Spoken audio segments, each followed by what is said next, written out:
বিধানসভা ভোটে ফল ঘোষণার পর ভেঙে খান তৃণমূল কংগ্রেস। ঋতব্রত বন্দ্যোপাধ্যায়ের নেতৃত্বে জোড়াফুলের চেয়ারপারসনের পদ থেকে মমতা বন্দ্যোপাধ্যায়কে সরিয়ে অভিষেক বন্দ্যোপাধ্যায়কে সাসপেন্ড করে তৃণমূলের সংখ্যাগরিষ্ঠ বিদ্রোহী বিধায়কদের নিয়ে তৈরি হয়েছে নতুন কমিটি। বিধায়কদের সংখ্যাগরিষ্ঠতার কারণে নিজেদের আসল তৃণমূল বলে দাবি করেছেন তারা। তবে রাজনৈতিক মহলের অনেকেই মনে করেছিলেন তৃণমূলের এই ভাঙনের পেছনে পরোক্ষ বিজেপির হাত রয়েছে। এমনকি ঋতব্রত তৃণমূলকে অনেকেই শুভেন্দুপন্থী বলেও মনে করেছিলেন। তবে ঋতব্রতর তৃণমূলের সঙ্গে যে শুভেন্দু সরকারের কোনো যোগসাজশ নেই, মঙ্গলবার বিধানসভায় মুখ্যমন্ত্রী শুভেন্দু অধিকারীর ভাষণ থেকে তা কার্যত স্পষ্ট। এদিন বিধানসভায় বিরোধী দলনেতা ঋতব্রত বন্দ্যোপাধ্যায়ের ভাষণকে কমিউনিস্টদের মতো বক্তব্য বলে কটাক্ষ করেন শুভেন্দু। আপনি আমাদের বাংলার ঐতিহ্য, সংস্কৃতি, গৌরবকে মুছিয়ে ফেলতে পারেন না। মাননীয় বিরোধী দলনেতা, আজকের বক্তৃতা আপনার ছিল আপনার ওই কমিউনিস্ট আন্দোলনের মতো। পশ্চিম বাংলার বিরোধী দলনেতার মতো বক্তব্য ছিল না। আপনার মস্তিষ্কে কার্ল মার্কস আর হৃদয়ে লেনিন অথবা মাও সেতুং কাজ করছিল।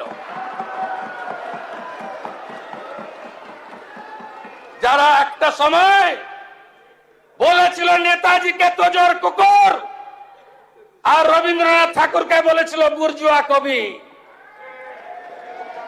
তাদের কাছ থেকে উপদেশ আমরা নেব না।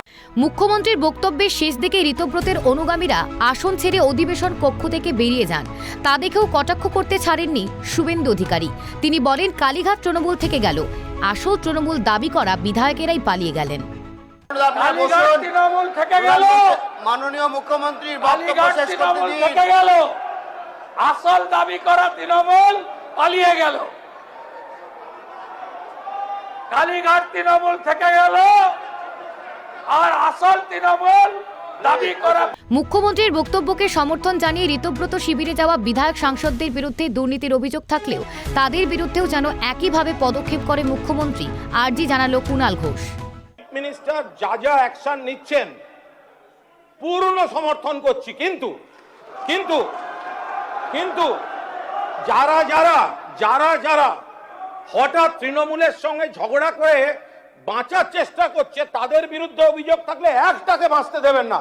কুণাল ঘোষ শোভনদেবদের উদ্দেশ্যে মুখ্যমন্ত্রী শুভেন্দু অধিকারী বলেন, ঋতব্রত সন্দীপনদের বিরুদ্ধে যদি কোনো দুর্নীতির অভিযোগ থাকে জানানো হলে ব্যবস্থা নেওয়া হবে।